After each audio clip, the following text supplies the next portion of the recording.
All right, welcome to Shed Life. We've got an awesome episode today. We're catching up with David Baker, Rapid QS. We met at the Smith & Sons conference, so shout out Rion for putting us together. We got on like a house on fire, mutually appreciated each other's social media channels, said we'd do something.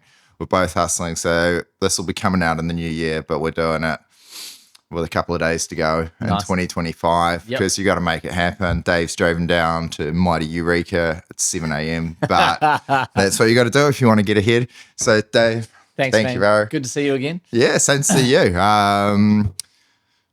One of the things that's been getting you famous and getting a lot of traction is quantity surveying, back costing the council jobs. Yeah, it's cool. It is cool. Just tell us about how that's going. How did that come about, and what's the cost on a 250k steps in Milford? Yeah, there's a lot to that. And first of all, lovely office workplace, love it, man. Love the gym, love the big bull sign. It's cool. Man, it was actually the council stuff was not my idea whatsoever. It was my twin brother's idea. Yeah, and I'd come from my first sort of business venture in building was doing commercial precast panels in Queenstown. And my twin brother was like, "Hey, Matt," he saw this article in Milford, and it was these concrete steps, and I was like, "These 4 steps." And they were like $240,000 bucks, and I was like, "Nah, this is something don't look right here." So. Anyway, just use my quantity surveying skills. I'd been pricing work out for my own building business at the time. And I just broke down, I knew how many linear meters of Rio there would be, how many hours would needed to be to form these steps, deconstruct everything.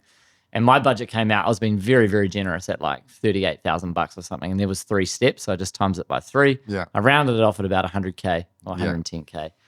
And then I just posted on TikTok, didn't think much of it. And then next day that video had like 150,000 views. I literally gained like 3,000 subs overnight.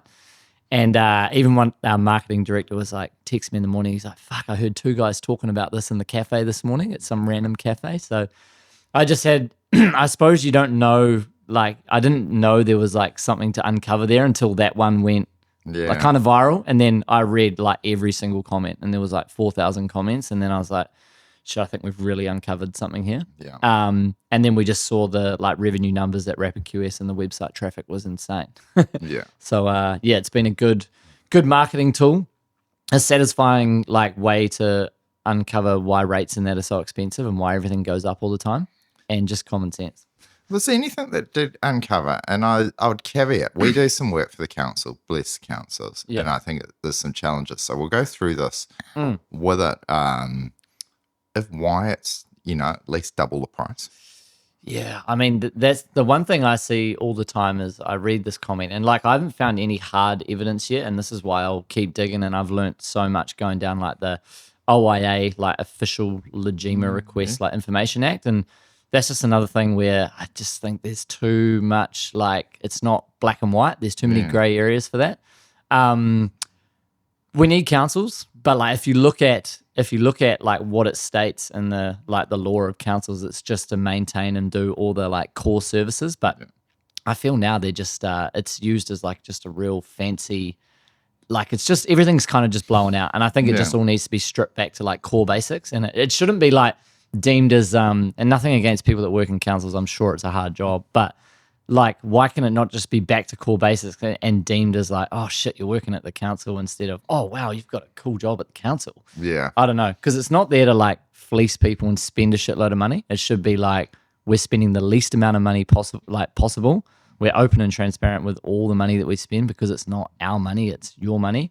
If you want to do that, come and compete in the private world. That's where it's hard, I think traditionally, I think it was maybe the Rich Dad Poor Dad sort of summed it. If you were going to be a public servant, and that seems to be a term that's not really, serving the public. Yeah, I know. Is you accepted that you would earn less, like you would do it. Yeah. You had job security pretty much for life. Yeah. And you could do these things that might not be as competitive as the private world. No. Whereas it flips around now. I've seen more than enough stats that you'll make way more money working for local or central government than you do hustling in the private world, except we're the ones in the private world paying all the tax to fund it. And then it's the same thing as if we and it is tough, man. I had Minty, he just got elected to the Hamilton City Council, and he's like, why did two identical speed bumps, one's 300,000, one's 700,000? Yeah. But it's sports halls. It's always the fanciest sheds that we do. It's always has to be the council.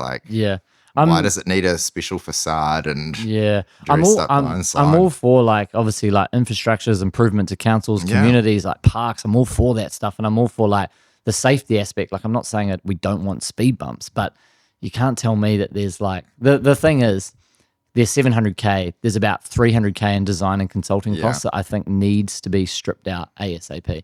And that's where I have the issue. I've got no issue with the contractors doing the jobs. Like we need contractors to do the jobs. I've got the two issues is the consulting costs and the design costs that blow out and who we're using as contractors. Because like why can't we use more of like the smaller 1 to 5 man bands, local contractors instead of the big boys that have humongous overheads and P&Gs to run those businesses? I'll talk to these two things. On the podcast, I promised not to get into the weeds of local government. Here we are. But anyway, we'll get into it. Bear with us. We'll have some fun. But you've got the council, the design fees is definitely one of them. We see all the time in our game is you can talk to us. If you go straight to the firms, they'll often design it for you. You don't need to go to the architect and get the most fanciest design. No, man. And the problem is those guys do it, and we see it with shed houses and houses again and again, is they just design what they love to draw. Yeah. And then by the time you actually back cost it, people can't afford it. You got to take all these things out of it. Yeah. So it's just over-designed, and then the consultants class of it. When you do get to the small firms, the challenge of it is cash flow. Is we've got a couple of jobs where we've done it, sitting there with council, and it's 6 months, and it still goes backwards and forwards with legal. Yeah. And now that we've got the power of AI to just put it through our chat GPT, legal checkers, you're like, well, we're not signing up for liquidated damages based on a time frame that we gave you 6 months ago if we'd agreed to the contract. Then, and so it just goes round and around in these circles. So to be a small crew will follow health and safety. Absolutely. They all want to go home safe and that. But are they going to be pre-qualified? Are they going to have been able to do a 70-page report to be able to send it across? So you exclude these ones, which only then allow the large firms to play in it because consultant reports. It's sort of, I know. It all sort of circles back round to consultant reports. Yeah, you're right. I mean, that's what Rion was saying for like their work, them doing downer work. Mm-hmm. And it was the same thing. Like you could get these smaller crews now. Smith & Sons is massive, obviously, but you can get these smaller individual firms come in and do the work, but they can't provide the same level of like paperwork, health and safety that like the big guys like downers do. But can we shave all of that shit off? Like, but that's a David Seymour thing. So, that's a David Seymour. That's I mean, I've got a tender across our desk at the moment that we highly likely won't do, but it's for a solar farm down the way. It's a couple of hours from here. And it's got 5 different health and safety, people represented to it from an Australian firm on it. Why? But this is the craziness from it. And this is the challenge when people go, why can't we give a price? It has got a 45-page document for health and safety. We will do it. We've never had an issue. It has a 1-page layout on the design of the building. This is a 300 square meter building, warehouse, office area. It doesn't even have elevations. I have to guess the height of the stud height to put a cost into it. There's more pages for health and safety than there is. There's 45 pages for the health and safety. There's 1 page. Mad. And then you've got to put in a quote for the design and build on that. Off 1 page. Off 1 page. I said, hey, have we got any more? This. See, that's just like no common sense to me. That's just absolutely baffling. And then when you generally work in the private sector, which is what we do, is we go, okay, well, let's start with that. So you just batting forward that you're just dealing with that elevate. Let's get the layout sorted, let's get the design sorted, let's get the cost. Yeah, we go backwards and forwards. Then, of course, let's tick off. Here's our health and safety. There's the site safety plan. Yeah. Once the job's going ahead. Once the job's gone ahead, rather than spending all the time up front on that. Yeah. Well, I did an investigation on Marlborough toilet block, and it was a fancy toilet block. Don't get me wrong. It was like $450,000 or something, and it was like architecturally designed. One, why is it architecturally designed? Absolutely. It's just a toilet block. Is it going to boost tourism numbers? I don't know.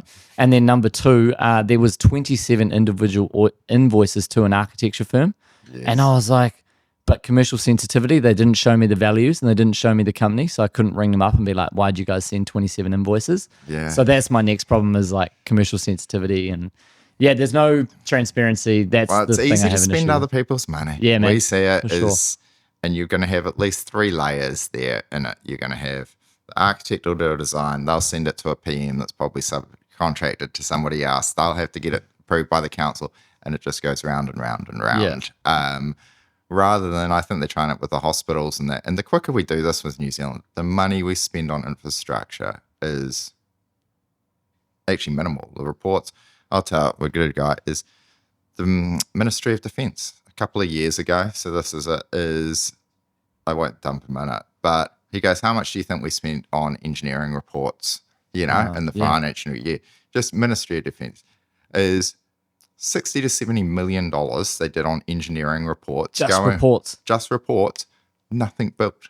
Yeah. I worked it out. I was like, man, I can build, say 1,500 a square meter. You can build full noise sheds. And I worked it out. I was like, you could pretty much replace all the barracks. You could replace all the sheds, for 60 to 70 mil. For 1 year's spend on engineering reports. If you just go, let's just go stock standard, let's just build boxes, just like we always have. Yeah. And that's one area within New Zealand where rate and taxpayers' money has been spent. And imagine all the industries and all the individual places that are spending that kind of cash. It's just like you could do so much more with all of that money. That's the thing is I'm all for public servants. I'm all for it fine. I don't even mind tax. It's like I get coppered heaps of it, but as long as I've got enough, it's like so. Yeah. But you just want to see it spent wisely. And you just don't need it to go round and around a consulting firm. And that's where you also, in a private sector, you only get away with $3,000 for a geotech report, maybe $2,000. I know, man. And then you see the cost.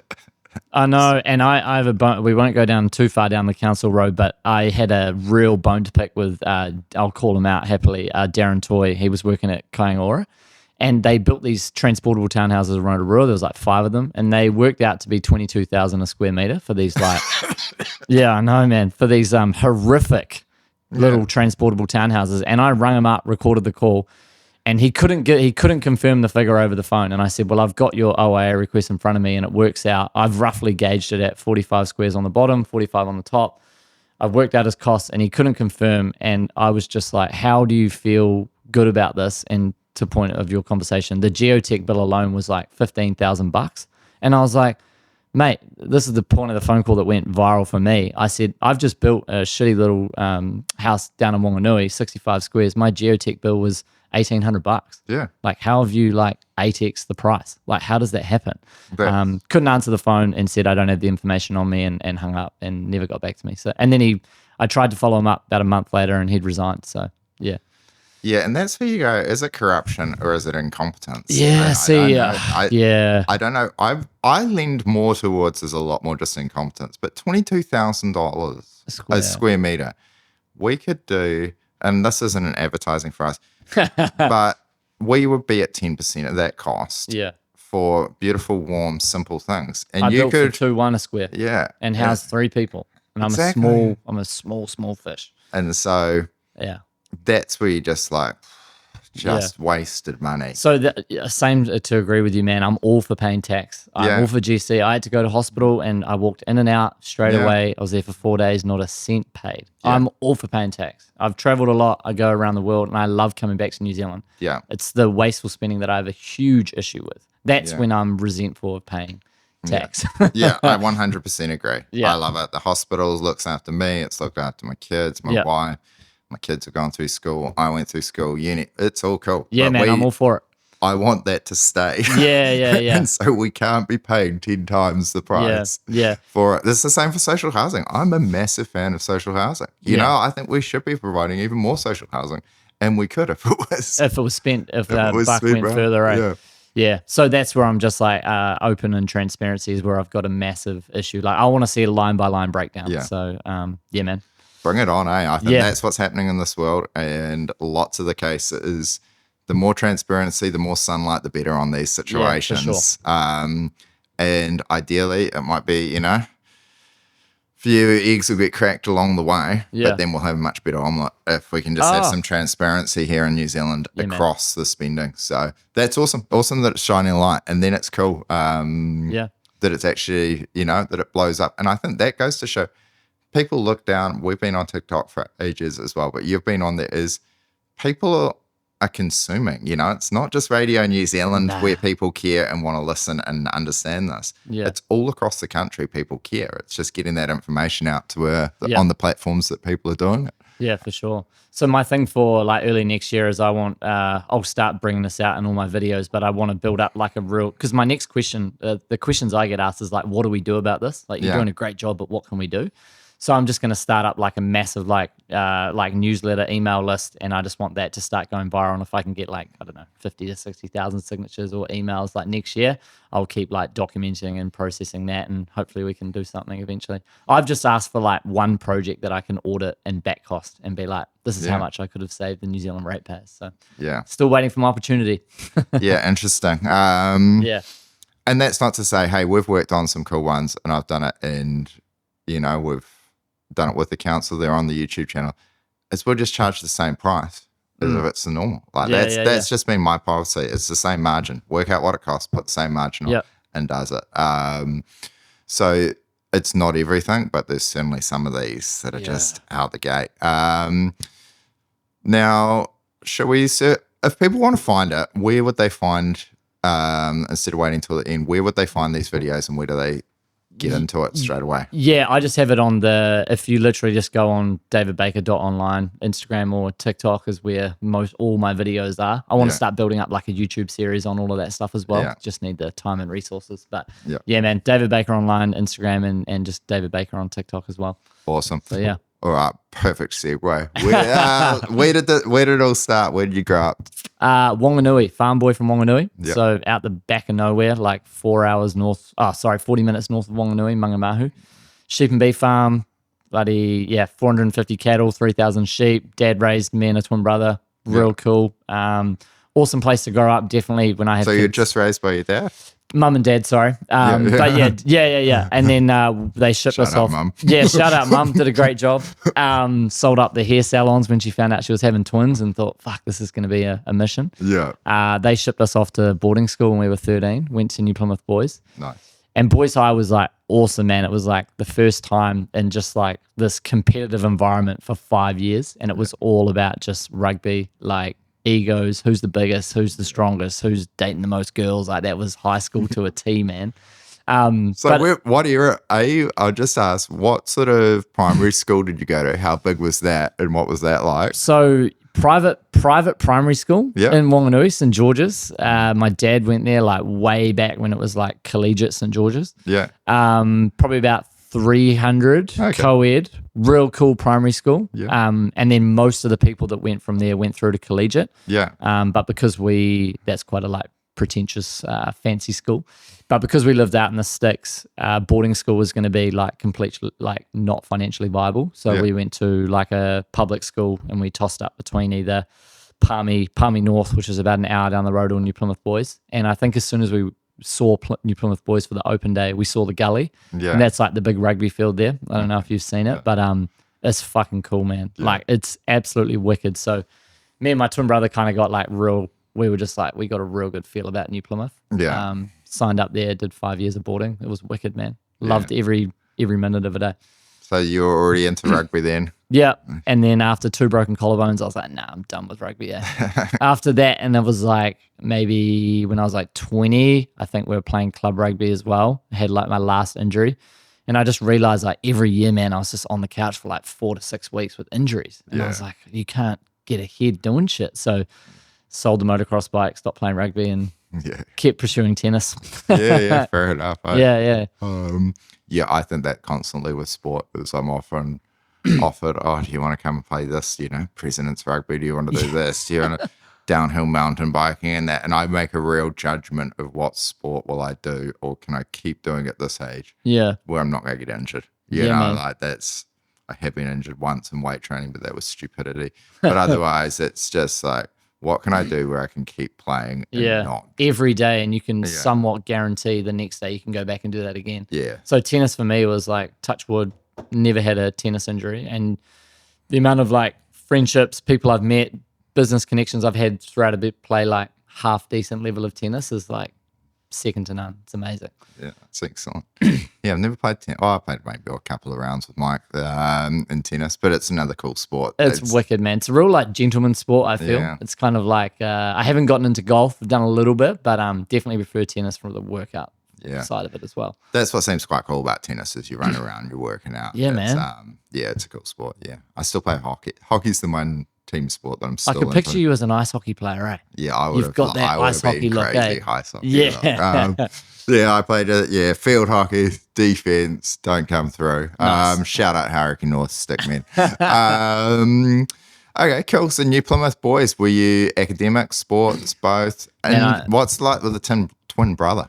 Yeah, real cool, man. I'm like not an academic whatsoever. Yeah. I was just like middle of the pack, like 50% through school. But always just had like a real good attitude to do everything. I was in like top tennis team the whole way through, which was great. Got like a lot of days off, same as if you had rugby. Twin brother was like real good at rugby. He was like a bit more of like a brute and a bit bigger than me. Probably. Yeah. So identical twin or just no? Nah, he's got bigger, broader shoulders, better hairline. Yeah. But I'm way funnier and got more of a personality. So that's my claim to fame. And he fucking agrees to it as well. So it's cool. But I'm definitely like the extrovert out of us. He's like the real introvert. So good mix. Yeah. But yeah, he'll definitely tap me out in a jiu-jitsu war on the floor. But it's cool, man. I like it. Yeah, that's very cool. And was it just you two? Just us, bro. Yeah. Two twin brothers. Yeah. Two twin brothers. That was enough. Yeah, man. I think mum wanted a girl eventually, but she was like after twins, she wasn't doing it again. Yeah, fair enough, eh? Yeah, it is so much fun. I grew up with 4 brothers. I was the oldest. Oh, no way. It's just, are you the biggest? Well, Sean's big now. Yeah, Shout out Sean. The big man's weighing in it more. But yeah, I was pretty much, Simon's taller, but he was sort of our half baby brother. So he's like 10, 12-year age gap. But yeah, it was one of those ironic. I was just the slightly tallest as there's 4 of us, Jason, Sean, Mark, and Dan. And I was just slightly taller than Sean, who was slightly taller than Mark, dad. And so, it was great. Awesome Royal Rumbles. 1980s childhood, just full noise and so much fun. No broken bones on Christmas Day anywhere? Oh, horribly. There's just crazy stories of, stick fights, throwing rocks at each other. Just like... It's good though, man. Yeah, it's good. It's just fun. Like, we knew we weren't retarded. Yeah. But you look back at boys being boys, and you're man. We had so much good times. But in saying that, did you always have the super level of energy? Like it's sort of bouncing, Yeah, 100%, man. I think that's always been my thing. Like probably definitely through like the rugby stuff, like 18 to 23 was pretty heavy into like, didn't really have much direction. Like rugby was good, was living down in Palmy doing like building apprenticeship, but on the piss every weekend. Yeah. But I definitely noticed like since I knocked drinking on the head at like 24, 25, that's when I first started our first building business down in Queenstown. Just like, definitely notice your energy levels just crazy when you give up, when you don't drink at all. Like, so always had big energy, bro. Love coffee, but I just love like doing stuff, Definitely have reset days or like 2 to 3 days where I'll just like hit the couch for 2 to 3 days, do nothing. But love just being active and doing stuff, man. So when did you finish up high school, just to put people in the era? 18, man. But 18, but what year? Seventh form, saw it all the way through. Yeah, but what year was that you 2010. 2010. Okay, so then 2010 or 2011 till 2014 was like down Wanganui, Palmy, doing the building stuff. Did a bit of travel from 2016 to 2017, and then came back to New Zealand. I was flying back from Germany. I met a guy in tennis playing in Perth, German guy. We became good mates, went and did like a 3 to 4 month stint in Germany, just playing like clay tennis, mucking around. Nice. I'm not pro, I wasn't getting paid at all. It was just for fun.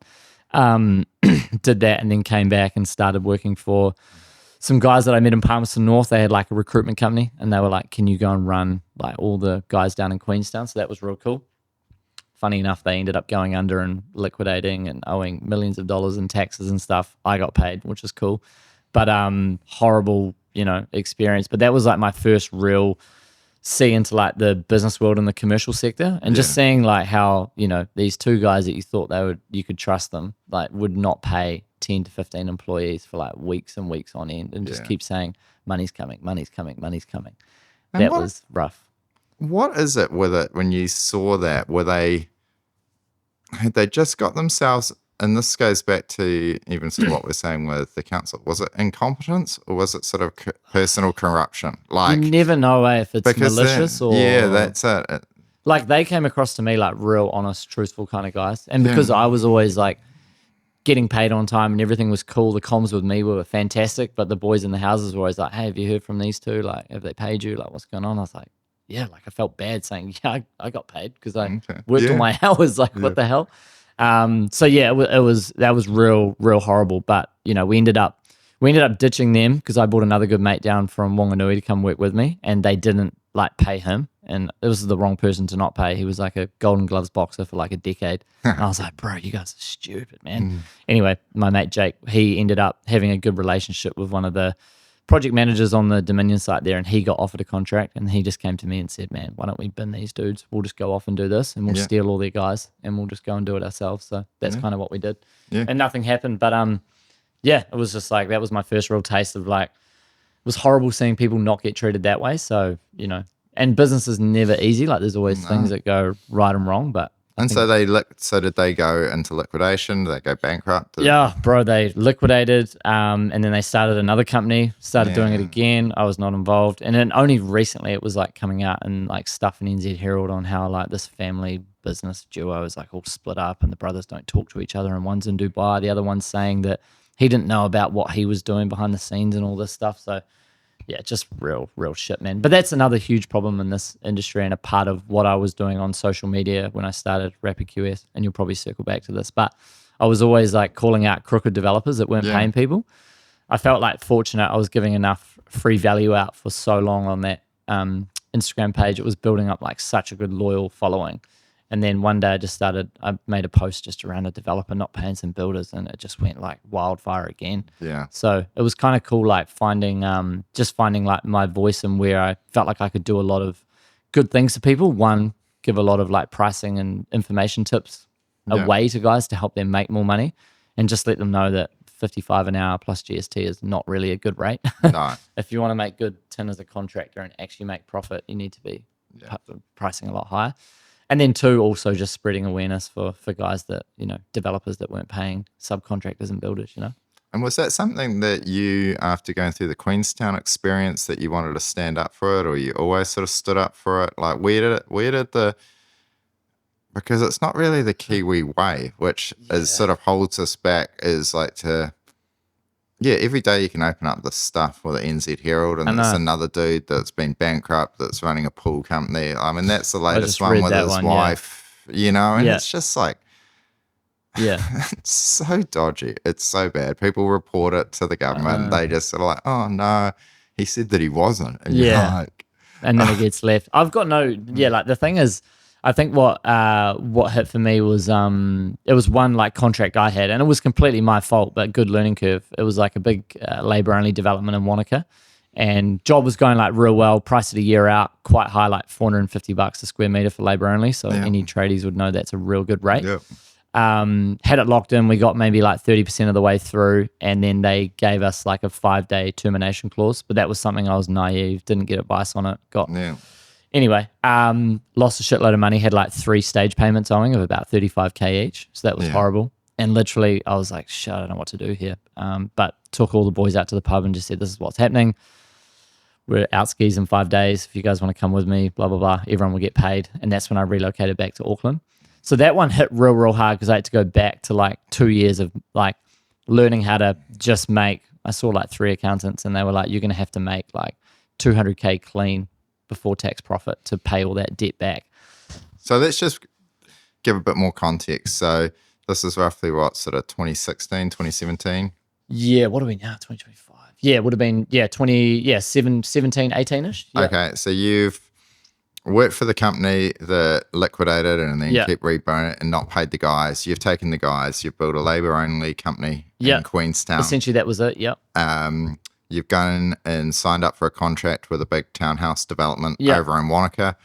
That it's going reasonably well, I assume. Then, yeah. You know, there's always things. 2 sides to every story, but I thought it was going well. And I always we always say here is like, hey, there's always going to be problems in construction. It's just how do you solve them and what do you get left up with in the end? For sure. And what's the final product? So, and that's going on. They potentially look at it and go, hey, we've got far enough through this project. There's some cost savings that have been going around. Someone else has knocked on their door and say, hey, we could do this for 200. You know, we've got spare capacity. We could do this for 200 a square meter, or we can. Yeah. So I saw 2 weeks later after that, after we left, I was packing up Wanaka and leaving and heading back to Auckland. But yeah, a mate said there was like a Filipino crew that came in from Christchurch. And they would have priced halfway under. So. But at that stage, I'd got offered. So when I was taking that job, I was doing a lot of. This is when Queenstown was booming, booming. So I was doing a lot of like hotel restoration works, revamping like bathrooms, a lot of like minor reclad works, etc. So one Indian guy, didn't pick him to be the best client, but holy shit, man, he said, "Hey mate, do you want to come up to Auckland for 5 days? I've just got one bathroom I need you to start on and help manage." I was like, cool. Went up there. It was one bathroom to redo at this little hotel in Greenland, and then one day he took me down to another one in South Auckland, and he said, "Hey, do you want to do these ones for me?" And it was a big hotel complex, and I said, "Oh yeah, I'll do this one bathroom." He's like, "No, there's 85," and I was like, "Oh shit!" I was like, "Yeah, sure." So for the next 2 years, I built like a little team in Auckland. Had a team of about 6 guys in Auckland, and this is when I was just getting out of the kind of Wanaka contract, so I was commuting for about a year and a half. Wow. Super, super fun. Had like 15 guys on the books. It was awesome. All like full-time employees. It was cool. And then just that contract went sour and it was shit. But what I very quickly realized once I'd binned off all the Wanaka stuff and I knew I had this mountain of debt to pay, I just wanted to figure out the best way to make the most margin on the easiest jobs at the time. Yeah. And going back to Auckland, man, the sweet spot was 3 teams of 2 guys, so 6 guys. I was doing all the sales and the project management, and I was just pitching for jobs between 5 and 25 grand. That's where I was making the most money. Yeah. And I didn't go to university for QSing or like pricing or anything, but I literally just started putting down every single line item or cost of time to a job that I would apply, and I wanted to see every cost down to not to the nut and bolt, but if I was framing out this section here, I'd be like, cool, we'll break out all the amount of lineal meters of timber, DPC, fixings, etc. I wouldn't go down to the box of gun nails, but I'd just put a PC sum for fixings. So, man, whether it was a $5,000 small reclad job or a $50,000 bathroom, I was trying to just put every single line item down. And as you price more and more jobs and you take on more jobs and you realize where you lost money, and I was back costing a shitload of jobs over 2 to 3 years. I had like some really, really solid spreadsheet samples of every cost that needed to go into the job. Yeah. And then I was, ended up doing pretty well. And over those 2 years, I got out of my debt situation. Yeah. Back costing every job is obviously one of the keys. It's like, hey, why sit every exam and then not find out what the answer was? Yeah. Did you get it right? And then if you look at that, then you can work out, what did I get wrong? Yeah. What did I get right? Make sure you keep doing that. And then, but what did I get wrong? What did you find when you started back costing? What were you missing? All the time, the P&G time, preliminaries in general, all the stuff that's not labor and not materials, like all the little things, man, like even just allowing 10 additional hours to get through defect stage of an initial renovation. Like, when your last line item is fucking painter goes through and does everything, and then you got to go back, strip all the floor coverings off and make it all tidy. Like, there's so much time in defects. Yeah. Vehicle charges, the amount of times that you're running vans back and forward from jobs, not allocating like enough money per week for like even just diesel, and then factoring in tires, road user charges, warrants, regos, all of that stuff, and project management and pricing time. Like, man, I was pricing as soon as I first got into digital marketing and started just running easy Facebook ads. We were generating like 30 to 60 leads a fortnight for a residential building business. And I realized, I was like, man, I can't drive to every single job to see every single person. Yeah. So I knew if I sent detailed estimates to every client, my win rate was going from a 2 out of 10 to a 5 or 6 out of 10. And then I could get in the position of putting my rates up because I was winning so much work. I went off topic there, but yeah. Yeah, no, that's cool. Is preliminary in general, P&G. But how did clients take it, and do you think that was one of the things that is missing from it when people are pricing the work? Because I think that is the case certainly with commercial construction. People not, how would I say it? they're not allowing enough to run the business or to go back and fix up the defects. So you either end up with the guys that have always got half a dozen people chasing them, like, when are you going to come and fix this? When will you fix the door handle? When will you fix this architrave?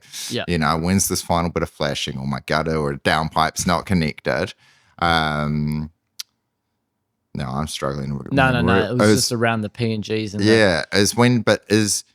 Did you find that you were that pushed up your prices quite a lot? It definitely did. And I got like a lot of kickback. But I think I met it with the clients because I had so much transparency and I was showing every single line item like councils don't. They had no issues with it. So they were kind of like, sweet, the cost is the cost. And when they saw that I had to charge 15 days of vehicle charges because I'd allowed for a 3-week timeline, they were like, that's kind of fair. And you can't, it definitely did push the price up, but the most common objection I got, or the most common reply I got from people was, you are the most expensive quote, but you got the quote back the fastest and you provided the most detail. And I was always sort of prided myself on just trying to be as professional as possible. I think what I also say, and I say this to people when we're pricing, we're generally not the most expensive, but we're never the cheapest. We try to be mid-range or upper mid-range, is if you're always going for the cheapest, you're buying into a Ponzi scheme. Yeah. And you are, but you just don't know when it's going to fall over. And so if you always go for the cheapest, and we see this in the construction game, the tiny houses, the startups, the pools, is you might get a great deal and you might be able to boast to your mates at the barbecue you did it, but there is always someone that's going to be holding the can, or a bunch of people, and they get nothing. Well, if they're always robbing Peter to pay Paul, eventually someone's going to get the... And you don't know when the market turns, because those people will just be spinning cash flow. You know, that let's get enough in this month to pay, the creditors from 3 months back. Oh, well, can't pay places. We'll go to Mitre 10, and they're just juggling and juggling. And then once it comes unstuck, then you can lose all your life savings, or you pay 5%, 10% more, not dramatically, and then you deal with a reputable, and then everything's fine. Look at the track history of how long have they been in the game, because that is it. There's not a big difference between the bottom and the top, but you are just asking, is the surety if you can go back, you can fix it, you can do it. So yeah, absolutely. I still say to everyone, I'm like, if you keep dropping your price, like, do you really, really need this job? Don't take it unless you have to, I just think too many people buy jobs to get through maybe like a quiet patch, and that's just risky, because as soon as you have one problem, one issue, one delay, one payment doesn't come in on time, it can start to, and I've been through, I'm not saying that because of other people's experience, those have been my personal experiences. So I just wanted to go and be, the most professional, provide the best service, the most detail, and with the best profit margins, because then you're never under the pump, Yeah, no, that's gold. I even, I think that when I get new subbies and they'll offer, hey, whatever you're doing, we'll beat it, type thing. And I'm like, yeah, but I need this price in 6 months, because I know what will happen is if you accept those deals, will they want to honor them in 6 months? And chances are they're not. So if you put that price into a contract, or you put that pricing into the, your margins, like, are they actually going to be there? And that's the problem, is if you're always trying to go for the cheapest, or you're always trying to get the subbies to do it for less, they might do it when they need the cash flow. And I'm watching this. I mean, it's been all right in the Waikato the last couple of years, and it's definitely humming and speeding up. And so there's a lot of good guys that have gone to Aussie. There's a lot of good guys that are, and girls as well that are retired, or, that are out of the game. So as soon as it heats up a little bit, people are, well, I ain't going to do that job for that money. Exactly right. Have you noticed that so far in the Waikato with, the common article in the NZ Herald is the brain drain. Do you think that's going to be a problem in the next 12 months? Because I personally think with the market getting busier, man, tradies going to be able to charge a lot more money, because there's going to be way less of them doing these works. Yeah, bless all the dudes that I know, and I'm not out to dump anyone in it, but the amount of guys that are going over to Perth and other places, and then some of the commercial sites that I work on, dudes that are now foreman and running it would normally just be, on the tools. That has been a massive drain in the industry. And then I think a lot of the best guys I see in the industry, and we work with on the shed building side, is they've gone, hey man, I'd rather just run a crew of 2 guys, it might be father-son combo. might be husband, wife, one friend or something, and go, hey, we can just do really well. We'll just manage ourselves. They don't have the headache of the, large staff and that. I think that's where the sweet spot is, eh? I think that is, honestly, is for a lot of it, is the sweet spot. So, yeah, there has been. There's a lot of people that have gone, and there's not much capacity. There's not much apprenticeships, going around in the last few years. So, as it does ramp up, and if they solve the problems that we talked about earlier of actually just do simple construction methods that work and have been working for hundreds of years, having the people to be able to deliver it, that's going to be a problem, mate. It will be a problem. Positive problem though, because you can train people can get trained into it, we can bring them in. Absolutely. It's just, I think it's a good time. I mean, it's also like, because we've had this quiet time, it's kind of good to sift out all the bad operators from the good operators. Yeah. And then, as we come into this, like, we'll say busy stage again, it's good for all of those good operators that have been able to see through the bad times. Yeah. Which kind of shows who was reliable and who was not reliable, Yeah. All right. So we went Wanaka. Yep. Got a few punches in the nose there. Good ones too. Yeah, good ones there. You were on the ropes. Yeah, bro. You were seriously thinking, do I go down from my 8 count and come back? But you stayed on there. You fought back. So you're in Auckland. You're running the business, focusing on renos, sort of that 5 to 25K Mac. Shout out, and you're paying back the debt. So, that was so. What was the debt? Was the debt predominantly to suppliers, or was it wage bill that you were left over with when you walked out of there? Because you walked out of Wanaka owing what, 60, 70K? Yeah, by the time so it was about 70 to 80K. There was a lot of overdue. There was a lot of payments that were owed to IRD off that. Yeah. So that was huge. And then there was about a 35K wage bill, which I got a 22% loan to pay that one off. Yep. So that was a killer. Yeah. But I had consistent work in Auckland at that time. So like money was still coming in, but obviously that was like pre-tax money. So you're having to pay tax on tax, which is tough. Like I was like, how do I get this thing? Like Auckland might have only been doing like 50 grand a month at that time. So I was like, I need to like 3x, 4x this thing as fast as I can and keep the wheels going. Jumped into like the maintenance sector, started getting a lot of work with Ray White. Like I think I got up to the point we had like sort of 3, and that was just me just doing door knocking, going around, seeing what I could do, providing a good service, and had 3 guys doing maintenance full time. I think we were doing like maybe 20K a fortnight in deliverables for Ray White alone, which was good, real good margin stuff. Then we started cranking up the Facebook ads, going to the private market. Ray White was good, but it was tough dealing with like younger female property managers, very demanding. They expect they could get you within like an hour's notice. That was tough.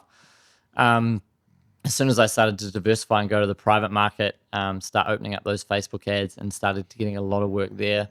I think within about 18 months, we were doing around about 180 to 220K a month in revenue. And I was just really trying to focus on maintaining good profit margins. Had a team of 12, but I think I started to realize the same sort of problem, like managing quality on 12 guys was fucking hard, man. Yeah. I had a good like project manager at the time, but that was good. At that stage, I'd kind of gotten out. I maybe had about 50K worth of debt stuff left. So it was cool. I trimmed back down to about 6 guys. I met a real good guy who applied for a job, and he was looking at taking a profit share with his existing boss. He'd had an opportunity with him prior, wasn't open and transparent with how that project won, didn't get his profit share payout. Yeah. He was kind of over it. So he said, man, can I come work for you? You do all the sales and I'll do all the project management. It was the dream team for like 2.5 years. We did real well. Got out of the rest of the debt stuff, and then we're about sort of COVID time. And I'll just add in here, paying my last IRD bill of like 7.5K was the best feeling ever. Yeah, I went to Little Jimmy's in Green Lane, went and got like a $65 steak. It was fantastic. Best feeling ever. This was like, COVID time. Went back to the family farm in Wanganui, was bored shitless for about 8 weeks. Did you have staff? How much staff did you have at COVID time? We had about 8. And so they were on wages? Yeah, so we got like the subsidy, got everyone paid out. It was fine. I had a heap of work to price. And at that time, I sort of had like a business mentor that was just helping me with stuff. And he just said, mate, I think you should have a crack at like doubling down on your quantity surveying stuff. Like the way you price jobs is really, really good. He owned a QS company back in the early 2000s. He was an older boy, had a lot of wisdom. Shout out Lester, did a podcast with him. And he said, I think you should double down on this. He gave me like a couple clients on Waiheke, priced a couple jobs, and they were like super, super rap. So I was like, shit, this is cool. And then I just was on YouTube and I was like, how do I promote myself? I saw how well the digital stuff was going on Facebook for Baker's Builds. Yeah. And then I just took this like little social media course on YouTube just around short form content creation. And I was just clipping up these like shitty splice videos on my phone, just with, like talking and overlay and all of this. And yeah, did that for about a year, started making videos. So did you pay for the course on YouTube? Well, it was just free. I just found it. It was a free social media course. I was like, this is awesome. So I just consumed that stuff for like 2 to 3 days. Yeah. Started making little videos and yeah, I don't know how in the weeds you want to get, but I was pricing jobs for about a year, sending it to about 100. My thing was there was a period back in Auckland after COVID. I was renting an apartment in Auckland, still doing all of the pricing for Baker's Builds, only the pricing and the sales, no delivery. And I would go down to the Hilton every night, price a job, make a splice video, post it on Instagram and send it to 100 builders until I got a 24-hour block. Yeah. Too much like action or whatever. Yeah, cool. And and then I would slowly start building it up that way. And then I was getting like 1 job a month, 1 job a week, 1 job a day. And I had one re-roof video go absolutely viral. It was like a green screen. Fucking so powerful, man. It was just a roof with all the lines and the measurements. And I just chopped my face down in the corner. I said, here's a re-roof job, blah, blah, blah. Here's the square meters. Here's the amount of labor hours we're allowed to demolish, repitch, repurlin, blah, blah, blah, blah, blah. And over the course of a week, it got like 700,000 views on Instagram. And I was like, holy shit.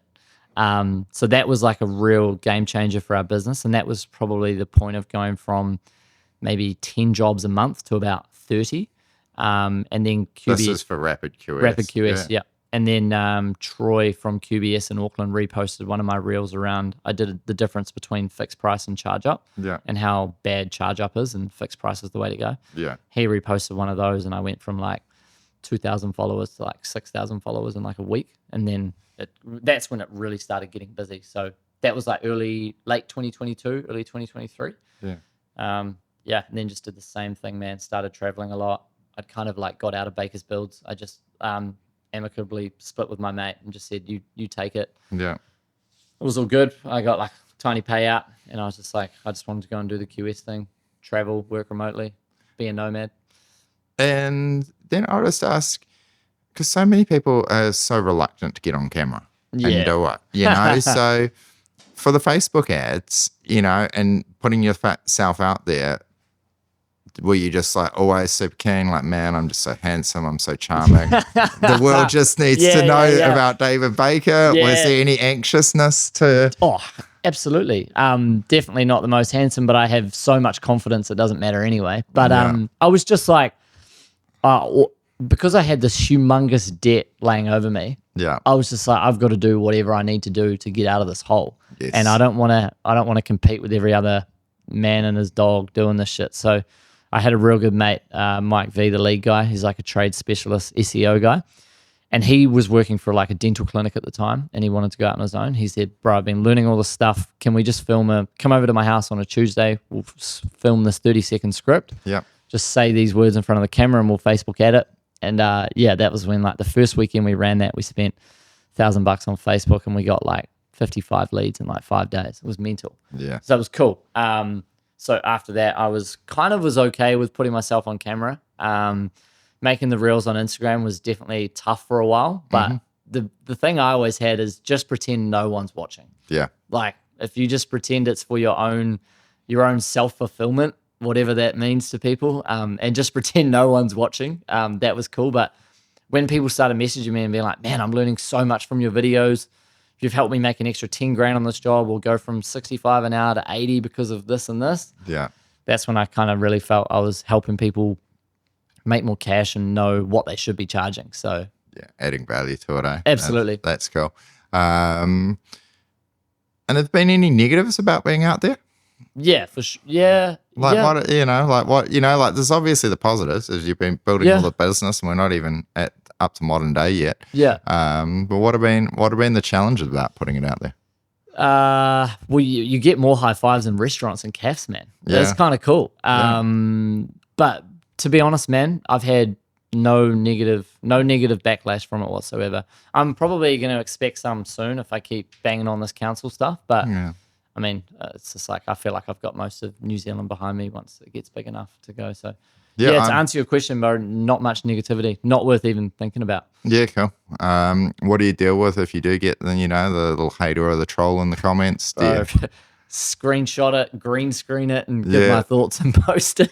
Yeah, awesome. That's the Thomasing method in Auckland, bro. He just roasts the haters. He just roasts the haters. Yeah, well, that's interesting. That's quite cool. Yeah, man. Yeah, no, it's good. And you would have gone through the same thing. Yeah, that's it. But like, what can people say negatively? What are they going to say? Oh yeah, it's hilarious. They'll just say it's too expensive. That's Yeah. there's go somewhere else, or it's just like straight up. Get a haircut. I don't know. Yeah. Very little. I'm just sort of putting it out there for people, and for sure, the people thinking about going out there is the negatives have virtually been non-existent. Yeah. For yourself. Yeah. Same for myself. I know that it feels odd to say it, but I've been on millions of views now. Across you guys have a huge channel. And you just meet people, and the only thing you realize, you just have to get used to what it must be like to be a rugby player, or, somebody with, mid-level celebrity. I agree. Is you're just standing in line to the cafe or something, and someone will just say, I watch your videos. Yeah. And you realize, okay, you just say, hey, that's cool, bro. Good to meet you, Yeah. And mainly people just want to say that. Yeah, I know. And you're like, thanks, Troy. Yeah, High five. Cool, man. I think I get, like, now people just, I don't even have to do any digging for my next case to look into, because I get hundreds of messages a week. Hey, look into this, look into this, look into this. Yeah. Nothing but positivity. Yeah, it's been good. Yeah, cool. Okay, and so that helped set up Baker's Build. So so it's pretty cool. So finish school, do the apprenticeship in Palmy, get an opportunity, go travel overseas, do a bit of an OE, go down to Queenstown, work in that, project manage it, work with the guys, see the guys getting done over, take the guys, form your own company, go and do a development, get done over by the developer, pay out the guys, go back to Auckland, pay off all the debt from that, Baker's Builds, start with social media, palm off Baker's Builds to the mate that was running it. Bit of goodwill there. Bit of goodwill, and that's it, looking after people along the way. Good people working hard. It's good. So we're now sort of 2021. Would be, Rapid QS would have been definitely underway there, 2023-ish. Yeah. And Instagram's like picking up steam. Yeah. I think as soon as we got to about 8,000 followers, we were getting real good reach, and we started seeing like Australia start to come to life now. Yeah. So like was always checking analytics and what we could do to make content better. And Australia was like getting up there with reach. Yeah. We're starting to get jobs and that, so that was good. Really. And so you could deal with them in Australia, because this has just been in my other world of Waikato Sheds, is 25% at least of our views on YouTube, and that are all from Australia. And it's almost every other day is a comment is, can you come and work over in Australia? Let's go, baby. Yeah. The challenges are still got to actually build over in Australia. But you're able to work remotely in QS project. Yeah, it's cool, man. Yeah. So I mean, it's wild. Like the last 4 years, I've probably spent way too much money on travel, but it's been the best thing ever. Yeah. Definitely reined it in a little bit, but yeah, just with the ability to do that work everywhere, New Zealand, Australia, and now we're doing stuff in the UK, which is cool, and purely all through Instagram. Yes. And a lot of it comes from the New Zealand Instagram page. We just delivered like a big project for a guy in Scotland the other day. We're doing one for a Kiwi guy in Portugal right now, which is cool. So we're slamming those plans straight into ChatGPT to transcribe it to English. Yeah. It's all in Portuguese. So, but it's cool, man. So, had a real good journey there. Let's just make a little emphasis. So on the back of Instagram, is you've now got an international quantity surveying business. Yeah, it's cool, man. Yeah. Awesome. I just want to make a emphasis on that, is that without Instagram, you wouldn't be an international level quantity surveying business. No way, man. I'd have to have, you'd have to have salespeople on the ground in every single country. You'd have to have a physical office. You'd have to be doing door knock. It's an expensive process to grow that to grow that way. So, I mean, I just see no downside to not putting your face on Instagram. Like, it's just the easiest and fastest way to scale. But as long as you're providing like a really good product, you're like, and I feel like I just talk the lingo so well with our ideal customer because I've been through it. And Yeah, well, you are a builder. Yeah, I've got like scars and bruises from all of those losses. So like, I just felt like I've related really, really well, which has been good. So yeah, it's cool, man. Comes with its challenges. Like, obviously with quantity surveying, you've got to be like very, very close. Like, you've got to be, I would almost say that quality control and QSing is harder than building, because like you've got to make sure, and I'm not going to sit here and say it's all been dandy and fine and roses. Like, we've had problems, we've had issues with, hiring too quickly, scaling so fast, not having enough processes and systems. And I've been fortunate to run into an old friend that I met when I was like 19 down in Palmy, and he's now kind of like our group CEO and makes sure that the operation and the day-to-day is like to the absolute T, which is good. So that gives me the time to now, this will be the last 6 months, really give me the time to step away and do more of this like personal brand stuff and focus on the bigger vision and the bigger piece of the pie, When did you realize that, hey, you're potentially the marketing strategic genius behind it, but you're going to need somebody on the other side of the personality spectrum that's going to be in the weeds every day going, hey. 2024 was like massive year for me, like biggest amount of jobs sold. Australia was like really starting to heat up, like the Australian business, which Jamie ran from day one. He came in as a partner on that one, and a shareholder to grow Aussie from the ground up. There's a lot of rules in Australia. I don't like too many rules. So he was like, I'll take care of all the rules and do that. So Australia was the biggest year we had, was like a massive, I think we like 2.5 in the course of 12 months, which was massive.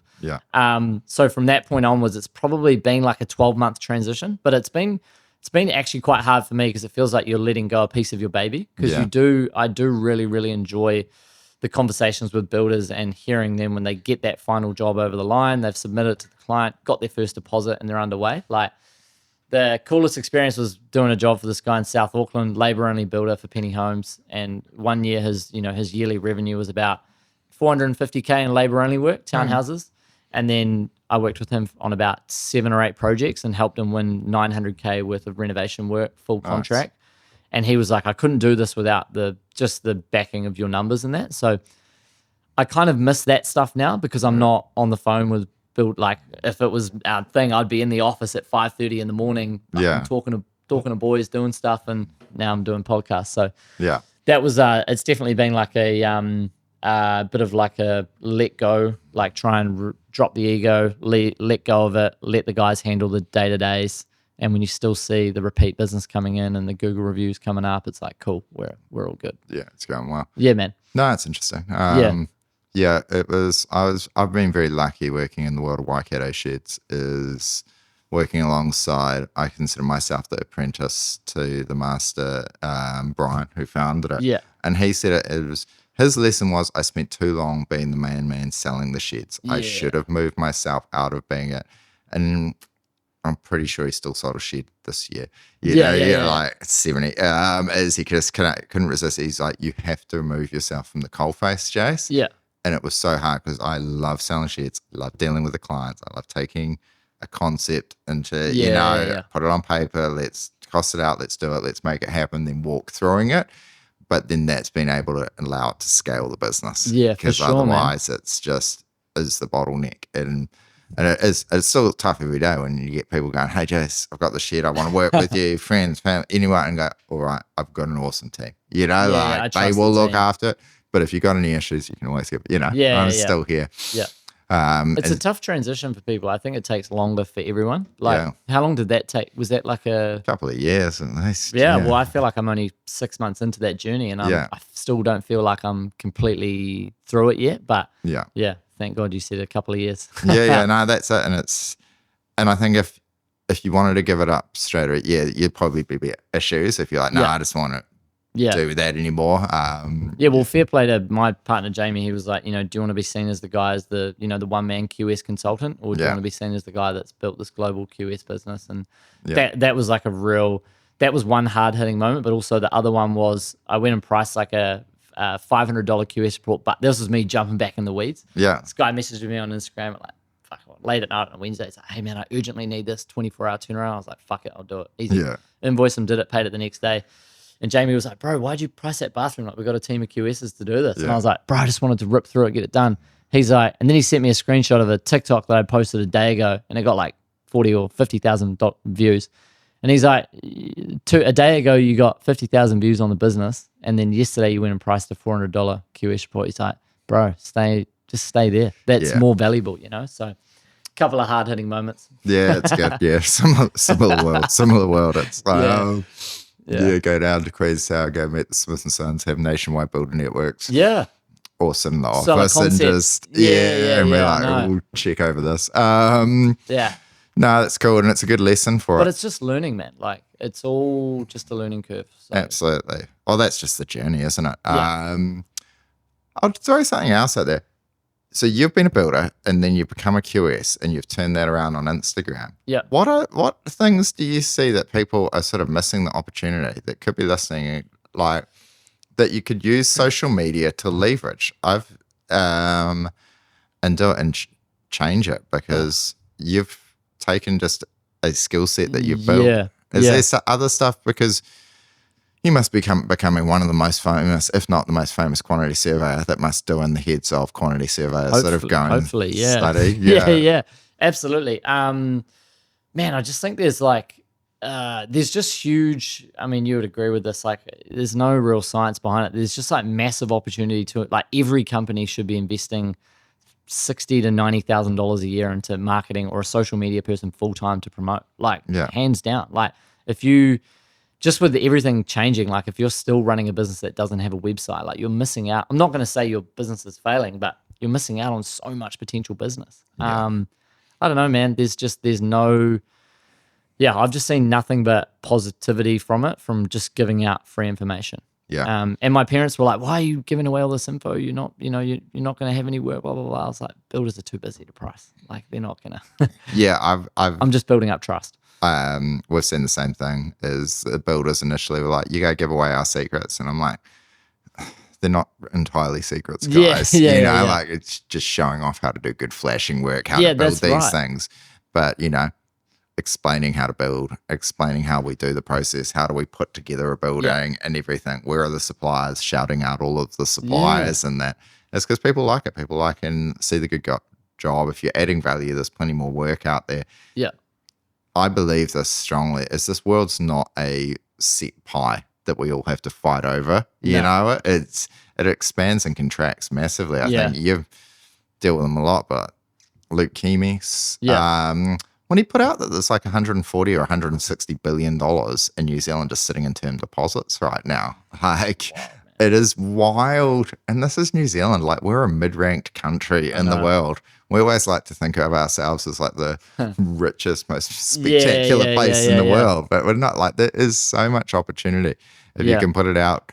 If you can put yourself out there, it's phenomenal. Yeah, it's absolutely insane, man. Like the reason why I love traveling so much, I play tennis with this guy, and I've been back to this place in Zadar, Croatia 4 years in a row for summer, and I just go and stay there, met this lovely family, run a tennis club there. I met this guy 2 summers ago there, German guy, 32, and played tennis with him a few times, and every other day he's rocking up in like another supercar, and I was like, what's going on here, man? Like, Ferraris, Lambos, and we were like mid-set through, and I was just like, bro, I got to ask, like, what do you do for work, man? He's like, I'm in ecom. I was like, you must be doing some pretty big numbers. And he just showed me a screenshot of what he'd done this morning on his Stripe. And he does like, his one morning was like 85K euros in a morning on Stripe, and he does 55 mil a year. And I'm like, what's his product? He literally sells between €100 product and a €500 product, like jewelry, clothing, and he's fully based, pretty much selling in France and Quebec, like Canada. Those are his 2 markets. Yeah. And I was just like, and he's selling a €200 product average, and we're selling like a 2,000. You're selling a 200,000. Yeah, and it just goes to show like the thing of scale. Yeah. And then when you listen to like Luke Kemmy's and Mikey and those guys, it's like, man, there's so much more out there. Yeah. But the term deposits one is interesting because people just park all their money into term deposits and real estate. Like it doesn't do anything. It doesn't add anything to the economy. It doesn't keep anyone employed. No. It's literally just paper money. Yeah. And if people were like, New Zealand needs to make a lot of changes with how, how are we enticing or looking at investing into people that have got all this money in real estate and be like, hey, here's like 5 young guys that have got 5 ideas. We need to back them, put some money into this. We'll do something to balance the risk tolerance for boomers and pull some money out into the economy, Yeah, well, it leads into it. I was huge on it before. It's become more important. It's New Zealand made. It's like, how do we just have more New Zealand made? And like, that's it. If you can, and obviously I'm a fan, but you buy a building, but the more that's New Zealand made product, it just spins around us. People don't understand how many suppliers, and I think this is when you show what the cost actually goes into the bathroom. When you point out, and I've tried to, the amount of suppliers that go into building a shed or building a house and the amount of people that work steel mills, aluminium mills, joinery factories, timber yards, like it is huge. Like the productive sector of New Zealand is spending that money around is just, people can think that it's, we were saying this with people that have got the money is, it might be later stage, whether it's 65, 75, 85, is go and build something new, whether it's a swimming pool, whether it's a shed, whether it's a rental, but you are massively helping the economy, and you are helping young people get ahead. Like you would not have been able to get ahead if people hadn't invested into building developments in Queenstown, Wanaka, that's it. Sure. It's not rude to have a new bathroom. Like that's actually what we need is if you want a new bathroom, you've got the money. You are helping out. Yeah. You are actually supporting the country by getting a new kitchen. Yeah, by doing more stuff and hiring more people. Hiring more people, doing more things. You might not necessarily be able to go and start up a company, but by just going and doing it and spinning that plate around, getting the car serviced, it's the same thing. It's people like, oh, classic cars, they're a drain on it. Not if you're supporting the mechanics that are having to do it, and then that mechanic's supporter, so he's got an apprentice coming through, so someone's going to be able to maintain those cars. I just think there needs to be more incentives to do more stuff in New Zealand, and it's like, why can we not just incentivize a few things? Like if your company hires more than 5 staff, your tax rate drops 2.5%, or if you build X amount of houses, you don't get taxed at the highest personal income rate, you get taxed at a lower rate because building houses is like good for New Zealand, and you house people, you hire anywhere between 8 to 15 contractors over the course of 6 months, and you're putting money out, but as soon as you pull it out of a business and do it personally, you get taxed at the highest rate, and it's just like there needs to be more incentives to do more production in New Zealand, Well, the one, and we'll circle back to Rapid Curious, but this is fun, just bounce around everything. I really like it is when they changed. Am I allowed another coffee? Is that okay? Thank you so much. Yeah, I'll have one as well. Don't cut that out. That's raw and authentic as well. Yeah, that's it. Yeah. Thank you, mate. The $5 million allowance for foreigners to buy houses in New Zealand. Yeah. I think it's gold. I think they should put a tax on it. I think they should chuck a 10% stamp duty or something on there, because I think, hey, if you got $5 million minimum to buy a house, you don't really care, and you're sort of just collecting batches around the world. Yeah. It doesn't affect the average Kiwi's not missing out on a house that. But the volume of work for average Kiwis that go into those properties, people just cannot grasp because it's gated. People don't show it off or anything. But you've got the lawn care, you've got the maintenance, the plumber, the pliers. I don't know the cost, but I mean, and this is open discussion, would you say there'd be 30 to 50K a year of maintenance, perhaps, on a $5 million? I would. Surely. Let's just say baseline $5 million thing. What is it likely to have? It's likely to have a pool. You're probably getting a couple of $100 a week at least on pool. That's 10 grand there. It's going to have the lawns. Someone's going to have to mow those lawns. That's probably another $200-300 a week. Like that's at least another 15 grand there. And you're probably going to have a specialist that's going to come out and check those lawns. You're going to have to spray those lawns. You're going to have someone go and clean the house. Some sort of wash right's going to come out and clean the house. $5 million, it's probably 3 stories, and you probably need a scaffolder. Yeah, well, we don't need a scaffold. You're going to need it. So there could easily be 50 to a couple $100,000 a year just in maintenance on that, which is also be all good quality Kiwis going out there, potentially in small towns, potentially in big towns, going and doing. And then ideally, they're going to be like, this bathroom is not good enough for me. For my $5 million house. That's it. These tiles are so 2022. I need new tiles. I just think I agree with you on all that stuff. I just think we're too property focused in New Zealand. It's just boring because it's just tied up cash sitting there doing nothing. Like I look at my parents with 4 or 5 rentals in Wanganui, like all debt free, big house Yeah. on the farm, all debt free. They don't even want to look at investing X amount of money. And that's just one example. I just think there needs to be, I'm sure, and I don't have the knowledge behind this, but I'm sure governments could do more to entice or give breaks or whatever they can do to look at how can we pull more money out of property into more startups or investing in young people. I'm going to just go, I'm going to throw something else on there, is I can't solve the city problem, but I'm dropping off a young neighbour or local mate. His kid, he comes out and did a bit of lawn mowing for me. So anyway, we're driving past this 35 hectares for sale on the farm next to his. And I was like, oh, the neighbour's block's for sale. And Eli goes, yeah, it is. The farm owner, their share milkers, hey, they might buy it if it's under 40,000 a hectare. And I was like, oh, okay, that's cool. And it's cool that you even know this. And, everyone's discussing it. And I was like, okay, that's roughly 1.2 million. And then I was like, $40,000 a hectare. There's 2.2 acres in a hectare. That means that an acre of land there, and this is Kaihiri on the Hauraki Plains, not great, Pete, but it's only $20,000. But if that 1 acre on the roadside was a lifestyle block, that would be $150,000 to $200,000 with no difference. I'm not talking, all it might have is an 8-wire fence around the outside, but otherwise it's the same as they need to change it so that people can just carve off the front of farms and do it. It will change the game. I don't believe that lifestyle blocks people should be able to cut them down to like 1 acre, and maybe put that as the minimum. There's so many people sitting on 5, 10, 20, 30 acres. Yeah. It's just let it go. And the same again, you don't need to worry about storm and wastewater. It all gets dealt with on site. Let the roading, let them do it themselves. Just cut a path through. Yeah. As you know, growing up on a farm, houses were just plonked. You'd be lucky to have like a half-shaped metal driveway. Oh, man. Yeah. And you could easily be having a lifestyle like with a house 5 minutes out of towns all over the rural country, and they'll be like $300,000. Yeah, I agree, man. House and land packages, $400,000. And then what that actually does is people that have got those rentals, is the yields drop and they go, okay, it's not worth it. Like solve everything. I met a guy at a thing and he was like, some institute of well-being in New Zealand, and they've been studying everything. Like what is the driving cost of well-being in New Zealand and what is it? And I was like, just tell it to me, man. Just give me the one answer. I just want to see whether you got anything. And he's like, it's the cost of housing. I was like, oh, okay.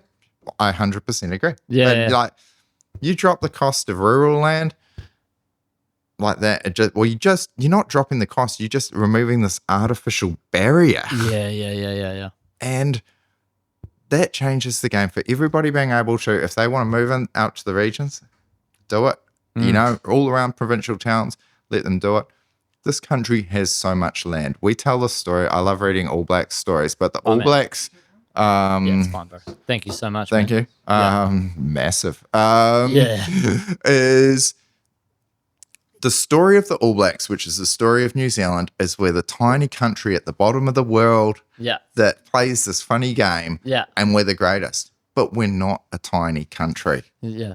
It's 2 massive islands with endless land, lots of it productive, lots of it marginal. Maybe people just think it's tiny because we're right below Australia, and that is huge. Yeah. And I think, exactly, Australia's huge. It's probably got the same issue as us, but their land's not nearly as beautiful to live in. No. But we have so much, here in Waikato, from the Coromandel, Raglan, it's just it's everywhere. And when they go, oh, but you're cutting up our productive land, it's like, well, what about all the productive people that can work from home, that can grow an orchard, that can do all of these other little things? Be self-sustainable out in the regions.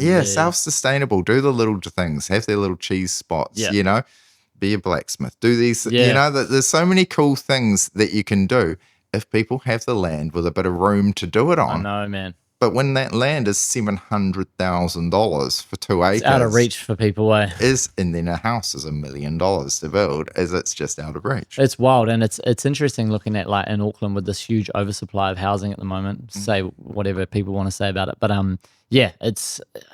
think I just feel like the big cities, there's too many of these houses going up, way too many of them.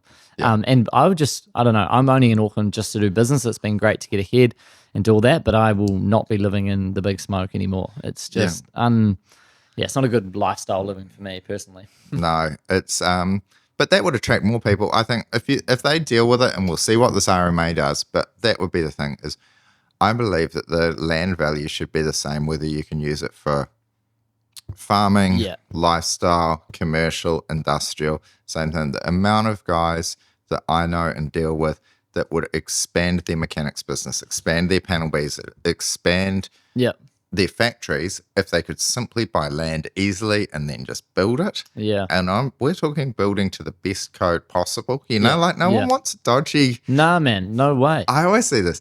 The people that are going to build a dodgy thing will build it anyway. If you want to throw up a dodgy granny flat or convert a garage, those dudes people already do this. Already doing that. If you don't follow the rules. And so people want it. But the other one I would do is rurally is like, hey, if you can get it signed off if an engineer designs it and signs it off, why does it need to go through consent? That's another big one for me. I'm just like, if you're already paying a specialist to go and take their liability and put their name against it, why do we have to get someone else to sign it off when they're not going to take any liability if anything goes wrong anyway?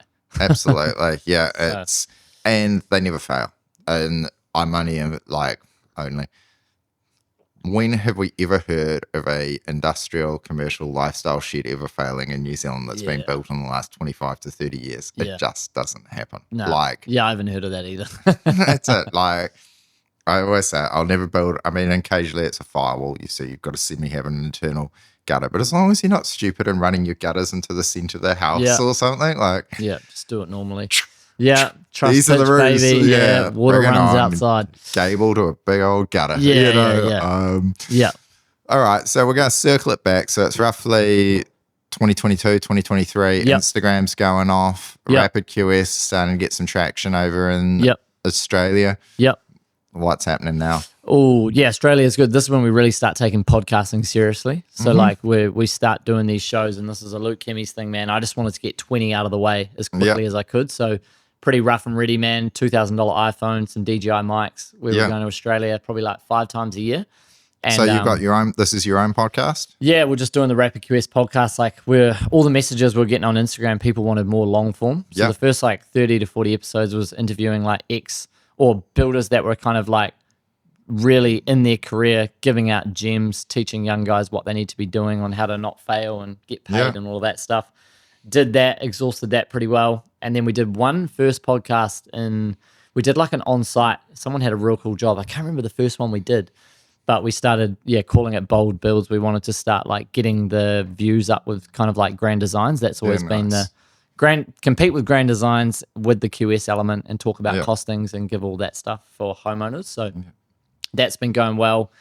And then I kind of the operation was running pretty smoothly. We had a lot of big changes late 2024, early this year.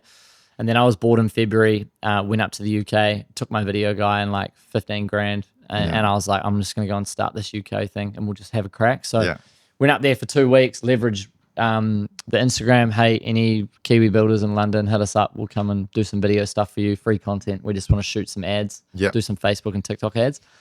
And then, just started spending $500 a week on Facebook. We turned over 150K this year, and I've been out of the UK time zone for the whole year pretty much. So that's been real, real cool. Just knowing that we can deliver the same style of product there. The lingo is a little bit different. The marketing's a little bit different. But just going and figuring that out. I'm always trying to look at the next, just kind of the next thing or the next, this is probably big vision thinking, but what do I really want to do with this thing and how big can we get it? How far can we go? So that's been cool. But we're sort of playing in the realm now of we need to stop using my bootstrapping approach, which is kind of it's good, but it's slow, it's energy burning, and I don't think it's going to move the needle drastically. So now we're trying to move into the game of tidying up our old structure, have more of a better back end like business machine and make it look attractive to like outside investors to come in and be like, fuck, here's a bit of a story behind what these guys have been doing. This is where they want to go, USA, UK, and now we'll start looking like potentially, and this is the other director's kind of ideas of what we should be doing is buying up smaller businesses. So we want smaller quantity. Correct. How do we go and find like a 2 to 5 man gang out the back of Essex, buy that one up, then we go to Scotland, buy one up there, and then we just plug our marketing machine into their operation and pull everything in tidy. So that's kind of the play. So now we're just looking at, and it's different for me, man, because it's no longer the day-to-day grind, like day-to-day, like heaps of volume. It's more 3-month strategic play. Yeah. So then I'm like, fuck, what do I do with my spare time? More podcasts. More podcasts, more content. That's it. Okay. 2 questions. How does it differ and what did you have to get right if you're going to quantity survey in like Australia or the UK? And like, how do you know what the supply rates, what's the cost of jib, what's the cost of timber? Yeah. Are the builders quicker or slower? Like, we learned so much, man. So like Australia is way more P&G heavy rules and compliance. So DCA costs, which is like council approval costs in Australia, is outrageously high. And then everything in the UK, rates are about the same, but you're just pretty much converting the pound, which is like 2.2 to here. Yeah. So, and extremely expensive. Like if you're doing a job in central London, like your parking and traffic management costs alone a week are like £300 to £500 for like 2 guys to go in and out. Huge costs. But one thing, just to like park your cars on the side of the road. Yeah, just parking and traffic congestion. Yeah. It's insane, man. But the biggest thing which we plugged into the operation, which was like a pre and post estimate call. So there's a lot of like, instead of like one general person dealing with all the new inbound inquiries, which was like my old style, and then farming it to the QSs, and then any comms that came from the QS to that has to go back to the client. There was a lot of moving parts and a lot of Chinese whisperers. So Jamie and Evan were like, let's just go all direct to the QS. They talk to the client 15 minutes prior. Talk to the clients 15 minutes after. That solved, like we got rid of so many delivery problems, mainly because the QSs that we've got are like, we wanted to make sure we had guys that were either ex-business savvy, ex-builders, QSs, but like had the chat, had the lingo of what we want to deliver. So to answer your question, they do a lot of talking and discussing on these projects. So like the Portugal one, very hard. We would go through, we got all his like rate supply sheets from his material merchants.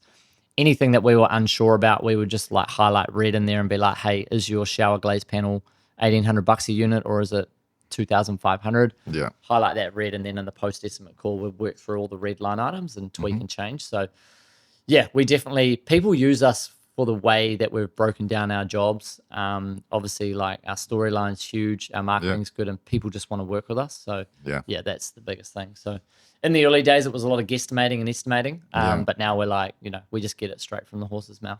Yeah, cool. How's AI changed the game for you? Not yet. It's starting to like creep in, but we'll be making like huge initiatives this year to move to like a completely new business. So, but for example, like architects and draftees in the UK don't like compress a full set of plans into one PDF. You get sent 15 individual PDFs. So it's quite time consuming. Yeah. So you just download them all, put them in the ChatGPT, summarize this whole job for me. Yeah. What kind of job is it? All the questions that I need to know. How many units of aluminium joinery? How big is the footprint extending? Blah, blah, blah, blah, blah.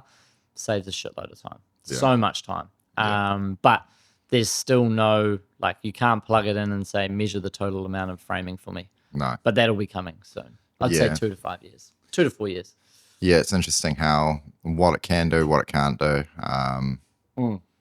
Contracts, great. Yeah. Easy to read contract. I'd be more concerned if people were like lawyers and insurance, I feel is going to get smoked. Yeah, I would say, Maybe not insurance. Law is going to be an interesting one because I know that we've already written contracts, or I've had dealings with one client this year that was just, outrageous. But I could just communicate backwards and forwards and wrote everything. Yeah. I had a better lawyer with ChatGPT than the actual lawyer. And save you $2,000. Yeah, that's it. Didn't need to do it. Came out squeaky clean because we were, clean. Mean. Wrote all the agreements on it. It's position description, employment law, everything. Yeah. You just don't need it anymore. This podcast, AI did that, the ChatGPT. Made that? Yeah, made that.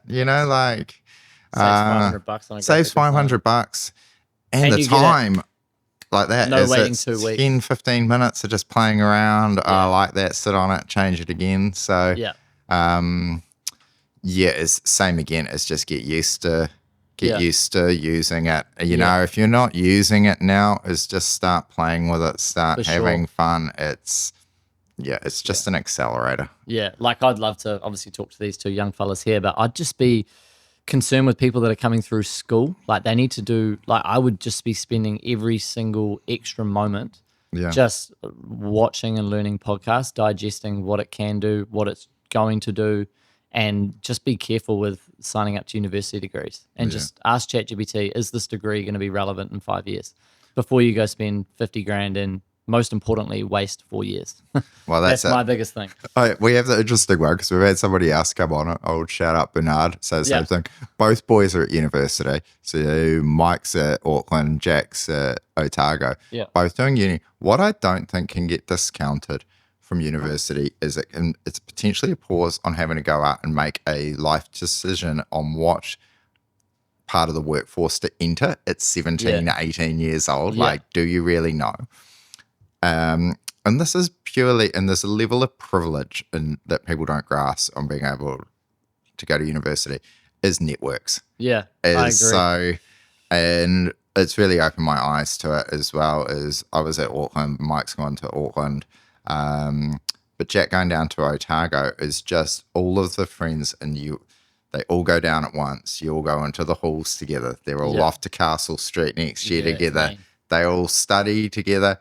And he's now got a level of mates all across the country. Yeah. Which is a network. Yeah. And they're all doing business. So. Yeah.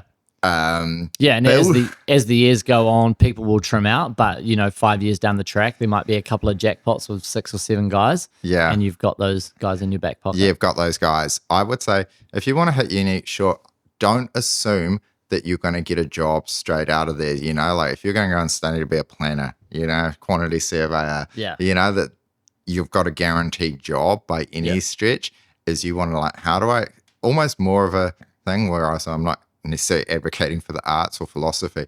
How do I expand my thinking and go around there and do it if you've got the chance to? If you can't and you're like, I'm going to have to take on huge debt, put my parents into it or something, then I'd be like, how do you get a job that you can potentially enjoy, that you can learn something, and then you can learn way more? And we have this, they have told me this, you guys could contribute it, is they'll spend more in a week hanging out with me, watching how we run the business, doing podcasts, listening to you, then going to the lectures. Yeah, there's so many different things you can learn here. Marketing, sales, negotiation, expansion, founder level stuff.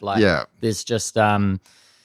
so that, I didn't go to university. There's definitely things I missed out on. Still went to Hyde Streets though. They were pretty cool. But there's definitely things I missed out on at uni. But my flip coin to that has just been, I've just gone for like massive self-promotion and just been able to have access to contacting so many people. I always used to, a little bit of my story is I went to uni rather than going and building, and because that's just what everybody did. In my era. So I just followed the trend, and I always wished that I'd been a builder, because I just ended up in sales and marketing and just the grind of that. And now I'm in a position where fundamentally I work as a builder, running a building company. And so it's come full circle. You've probably gone the other way around. Absolutely. You went and learned all the building that I didn't know initially, and now I've picked up all of the marketing. I know. Inside. I think if you're learning and doing something that you can enjoy and do, and then just, it depends. All of the guys, and so you'll see with them that have finished school in the last couple of years, so I'll just go and get an apprenticeship. And then the trades just absolutely collapse. That's probably the time to go, maybe I should go and study. And do it. In 2 years' time, hey, if the trades are booming, pick a trade. I'm just a huge advocate for I think the trades are going to absolutely skyrocket and rocket ship in the next 5 to 10 years. And the amount of people I've already met some guys, did a podcast with a guy in Brisbane, met a 33-year-old builder, adult apprenticeship, just got let go of his head marketing role, literally because of AI. His job was to cut up short form clips and repurpose and redo. And Opus AI, $22 a month, will come and do 50 short form clips in about 30 minutes. and he's now becoming a builder. So I just think, you know, the amount of people that are going to come into these businesses, I just think it's going to be fantastic. Yeah. Yeah. Yeah, that's it. If you can and you've got the physical capacity to do it, yeah, that's it. If you're worried about AI, yeah.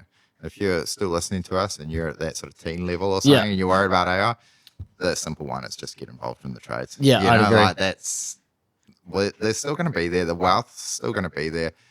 I disagree. Is we were both at that Smith & Sons conference, and there was the financial guy talking about crypto and all of this. Yeah. And some of it is like sort of over my head, and I don't agree.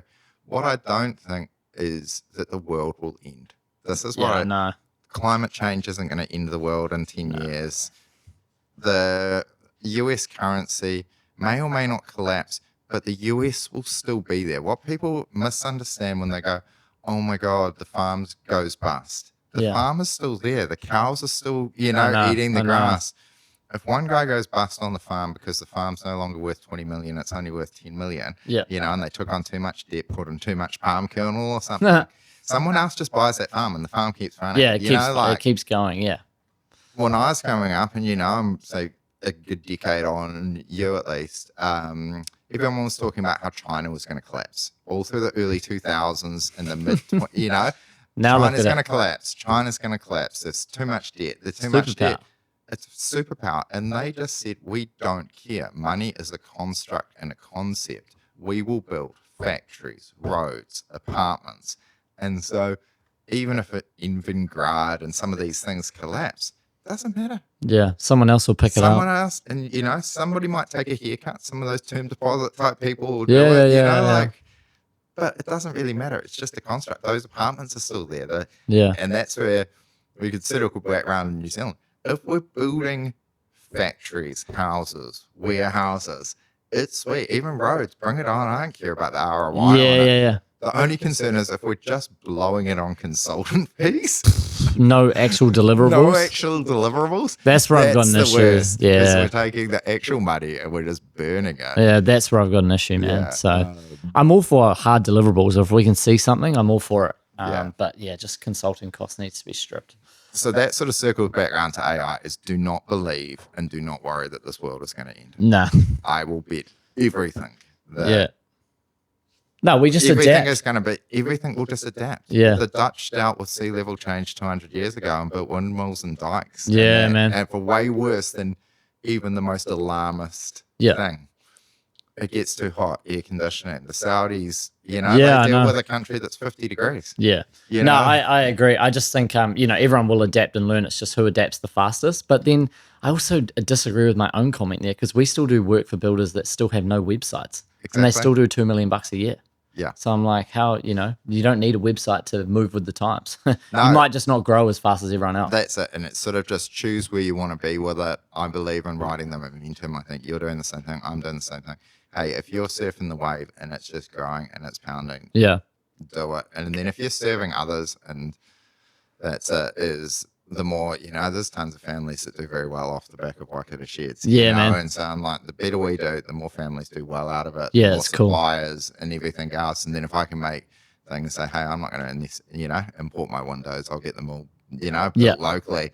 That's more families, that are going to benefit from it. So that's the same. If you've got more builders that can use your service, if you can make a buck doing it, and they can actually price it right so that the client gets a good build. Good product, and no one goes bust along the way. Because that doesn't help anyone. Taking the cheapest price does no one any favors. No. Get halfway. Undercutting the market, going in. The dudes that came in and cut your lunch, it doesn't work. No one does any favors, and there's a baseline cost to doing business. So exactly right, man. Yeah. Otherwise, you're going to go bust. Yeah. Or you're a crook at the end of the day. Is it all getting funneled to the GC or Dubai? And then it's like, don't be a crook. I know, man. I know. No, I agree with you. So we're pretty much at so modern day is looking as like, how do we is rapid QS is genuinely looking at world domination. Oh, hopefully, man. Yeah, for sure. No, I just feel like I always have this thing like we're not growing fast enough. That's always my thing. But I know we're growing rapidly. I suppose I'm working with like a company structure now. I'm working with these guys and how they're doing things. So yeah, the rapid QS stuff is really good. And then I've just like I want to start building out like smaller education platforms. I've started doing this thing, Tradie Varsity. So I'm releasing like small, like course structure. I want to compete with like the tertiary education stuff, like the Polytechs and the TAFEs and all of that. And just like release, 1 month block courses, whether it's, my first one, which I'm going to do over the break, is 0 to 100K. So how to find an idea, how to look at a region, how to get your first job, basic contracts. That's something that I'll start releasing in 2026, and purely because I've drank so much coffee, got so much time, but I just enjoy it. And it's it's called like vertical integration to rapid QS. Like if I can help more people get into it, make more money, have the opportunity to win more jobs through good like sales and marketing, like sales and modern day marketing tactics, they'll get too busy to price and they'll buy more QS reports. So that's the play for next year. No, that's epic. And a bit more travel. So A bit more travel. Yeah. I'm going to ask it. I was pretty shocked when we first caught up and I looked at why is the content not on LinkedIn? I think it would go off on LinkedIn. Yeah, bro, I felt like I've done every other platform apart from LinkedIn. I know I'm late to the party. I'm starting to, the last 2 weeks, literally, I've started just trying to be a bit more consistent there. Yeah. Why not just put the same content? Yeah, lazy. Time. Yeah, I need to start doing more of it, man. I would just put that out there don't be afraid. It's a pick your poison in terms of what, do you want to scroll TikTok? Do you want to scroll Instagram? Do you want to scroll Facebook? Do you want to scroll LinkedIn? Like Pinterest, YouTube. It's the same content pretty much everywhere now. I think, and I'll agree because I had a phone call from a painter yesterday who follows me on LinkedIn. Yeah. And I've only maybe posted 100 posts in the last 2 weeks, but I'm going to start ramping it up. But he was just like, been following your stuff. I got 4 to 5 painters, need help with pricing and all this other businessy stuff. And I was like, fuck, I need to do LinkedIn. But I think where I was going with that, I think LinkedIn is a lot more direct, like niche business to business, B2B business owners. They're not really there to post all the other stuff. So what I see with it, and where you would have an advantage and I have an advantage, is most people that are on LinkedIn are employees. Yeah. And they're keeping it as a sort of CV thing. You're allowed to scroll LinkedIn during work hours. So you're not going to get told off for scrolling LinkedIn, but you'll definitely get told off for scrolling TikTok. You'll get judged for scrolling TikTok. You'll get told off for scrolling Instagram or Facebook. So you can scroll LinkedIn all day at work. Okay. But then they're going to be very scared to like anything or post anything because they're looking for the next job. So they don't want to share the same thing. When you're a business owner and you're not worried about being judged, is you can just promote, and there's just way less content out there and way less interesting content. So, I only try to aim to get something out there once a week, once every couple of weeks. Nice. And whether it's just meeting some people that are coming, it could be a photo of us, it could be going around a build site and talking. But I just find it to people all the time. It's like, I watch your LinkedIn videos. I like it. I like that you're cheerful. I like that you're just talking about stuff. It's never political. Do you just post short form stuff on there? Yeah, just your short form. Short form stuff on my personal page. It's just me either talking or just boom, here's a photo. Yeah, met someone, cool night. Nice. Shouting something out. On the business pages, it's pretty much like sheet of the week or sheet of the week. It's the same stuff that we're just putting on other things. It's like, hey, check this out. Yeah, I need to do it, man. I managed to get an okay following on X. Well, this year my main focus has been YouTube and X, just getting that off the ground. Yeah. YouTube is so hard. Personal YouTube. Yeah. Posted 400 videos, 650 subs, bro. Ruthlessly hard.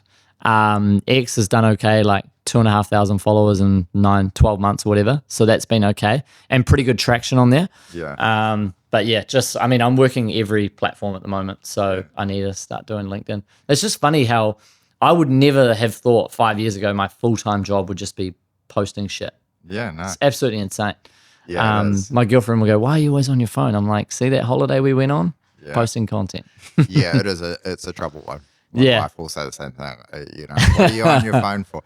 And man, you've got to be careful of the algorithm, because I might have gone on there to reply to a content post something, but then you're like, protect your attention, because suddenly I'm watching some AI generated rubbish and you're like, cats playing rugby or something. Yeah, I know, man. You got me again. Yeah, put it down. I know, man. I try and do Sunday social media breaks, so no social media Sundays is a big thing. I've only done 3 in a row, but I want to try and go every Sunday next year, no socials. So cool. Yeah, man.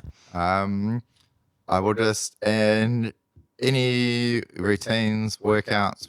What do you do that you might have picked up in the last few years, or that you find work? You did shout out not drinking. So what? Yeah, early man. 20s, you just drank had hard enough? till 24, and then just like got over just didn't enjoy like the partying stuff. I literally realized that the last time I've been to Vegas 3 times, and the last time I went to Vegas, I was just like so over it, man. I was just, I don't know, just like horrifically drunk, stumbling back to my hotel room at like 3 a.m. Yeah. And I think it was, I paid for this like chicken sandwich thing at the 7, and I paid $18 for it. And I just remember waking up, checking my bank balance the next day, and I'd spent like 500, 600 USD in a night. And I was just like, felt shit.